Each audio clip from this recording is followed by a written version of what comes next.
Hi hello welcome to post 360. నేను మీ మురళీ రాపల్లి. ఇప్పుడు లక్ష్మీకాంత్ రెడ్డి గారికి డబ్బులు ఇచ్చిన వ్యక్తులు ఇంటికి డబ్బులు తిరిగిస్తానని పిలిచి వారిపైన దాడి చేస్తే వాళ్ళు ఇంకా పోలీసులే శరణ్యం అంటూ పోలీస్ స్టేషన్కి వెళ్ళి కేసు పెడితే ఆ కేసు తాలూకా ఎఫ్ఐఆర్ నా దగ్గర ఉంది.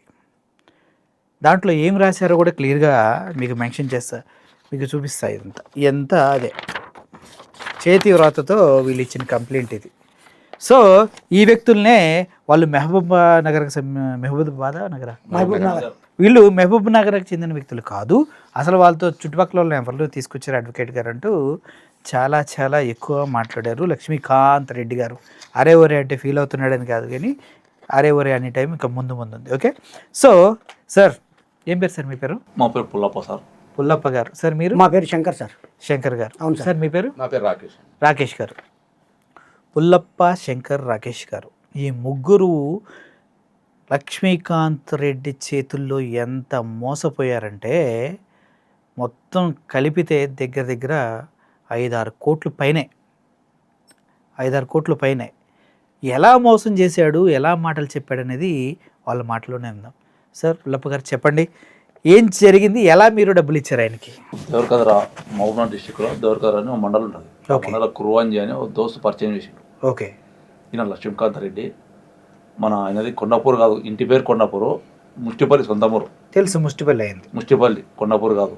ఇట్లా అది పరిచయం చేస్తే మాట్లాడిన తర్వాత అప్పటికప్పుడు ఫోన్ నెంబర్ తీసుకున్నారు. బట్ ఇమీడియట్ మనకి తెలియకుండా తీసుకొని మోసం చేసి పిలిచి అక్కడ ఇక్కడ అని చెప్పి అది పిలిచి నేను ఈ సినిమాలు తీస్తా, ఆ సినిమాలు తీస్తా, ఇది చేస్తా, అది చేస్తా అని అన్ని మోసం అంటే చెప్తాడు. నమ్మిస్తాడు. నమ్మించి ఇంకా నేను భూముల వ్యాపారం చేస్తాను, రియల్ ఎస్టేట్ అని అనుకున్న తర్వాత బంగారు బిస్కెట్ చూపించాను 5-10.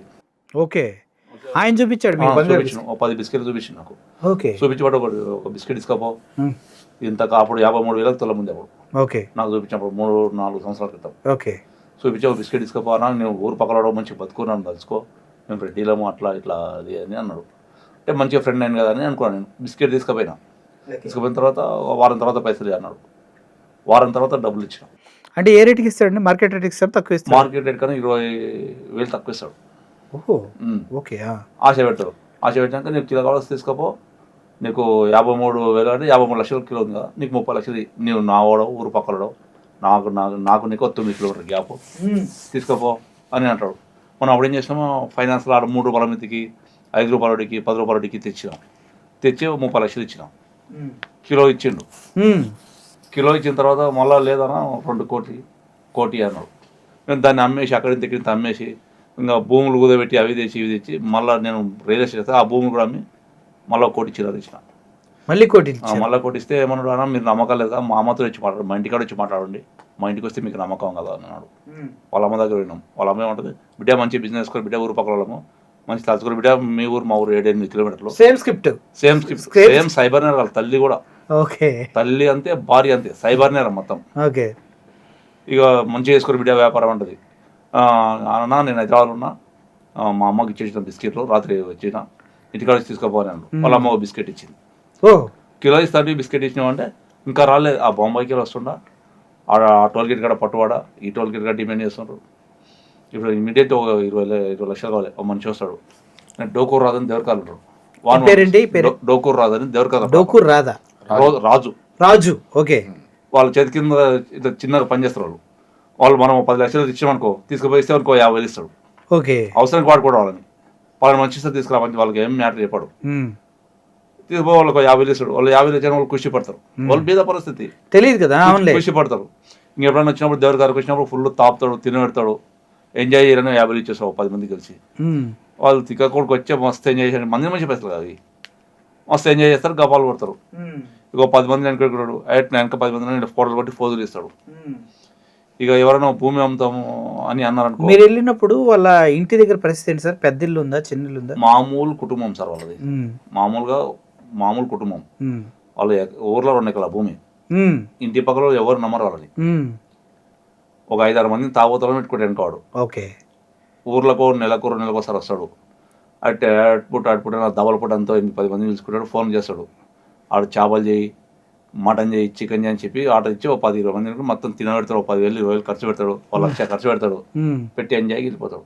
ఓకే. ఆ ఫోటోలు కొట్టి మనసులో పెడతాడు, తనకి వస్తాడు నా వెంబడి 50 మంది 20 మంది అని చూపిస్తాడు. ఓకే. బోగస్ బోగస్ బోగస్ మొత్తం బోగస్. మీరు మొత్తానికి ఎంత లాస్ అయ్యారు సార్? నేను 3,70,00,000 లాస్ అవుతాను. మీకు ఎంత బంగారం ఇచ్చాడు? నాకు అంత అయిపోతే 1/2 కిలో ఇచ్చి అంతే. 1/2 కిలో ఇట్లా ఒక బిస్కెట్ కిలో ఇస్తా అంటాడు, ఒక బిస్కెట్ ఇస్తాడు. ఇంకా రాలేదు ఆడ చెప్పాడు. పట్టుకోడు. ఆ బిస్కెట్లు ఎక్కడ నుంచి తెస్తాడు ఏమని చెప్పాడా? బాంబేకి వెళ్ళి తెస్తా అంటాడు. బొంబాయికి వెళ్ళేసి బాంబేకి వెళ్ళి తెస్తా, బెంగళూరుకి వెళ్ళి తెస్తా, హైదరాబాద్లో ఖలీల్ సార్ అని చెప్తాడు. ఓకే.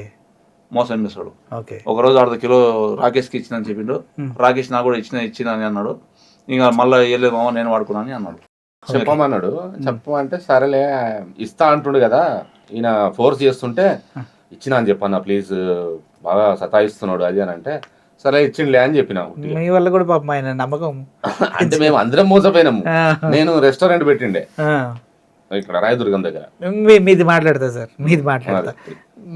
రియల్ ఎస్టేట్ లో అక్కడ ఇక్కడ సంపాదించిన నేను ఇంతకుముందు గ్రేట్ లో పనిచేసిన, కోడంగల్లు, తాండూరు, వచ్చంపేట ఒక సార్స్ అయితే పనిచేసిన. అప్పుడు బాగా సంపాదించిన. ఆ పైసలలో మొత్తం మేము అక్కడ తెచ్చి ఇక్కడ తెచ్చి అప్పులు తెచ్చి మొత్తం ఇంక చేశారు. ఇప్పుడు వడ్డీలు తట్టుకోలేకపోతున్నాం సార్. ఇప్పుడు రియల్ ఎస్టేట్ ఉంటే నాకు కూడా ప్రాపర్టీలు ఉన్నాయి. వీడు 3 కోట్ల లాస్ అయినా ఆర్థికంగా ఉన్నా నేను. కానీ ఏ రియల్ ఎస్టేట్లో భూములు పోతలేవు. ఇప్పుడు లేవు కదా. ఇప్పుడు లేవు. ఆ అప్పుల ఇంటికి వచ్చి లొల్లు తీసుకుపోతారు. 15 రోజులకు ఒకసారి వస్తారు. ఏమో మా బకంటే వడ్డీ అన్న కట్ట అంటారు. వడ్డీ కట్టాలంటే కూడా నేను ఎవరితో అప్పు తెచ్చి మళ్ళీ వడ్డీ కట్టాలి వాళ్ళకి. అయ్యయ్యో. చూసారా నమ్మి 3,50,00,000 ఇస్తే ఇప్పటి వరకు ఏమీ లేకుండా తప్పించుకొని తిరుగుతూ ఉన్నారు.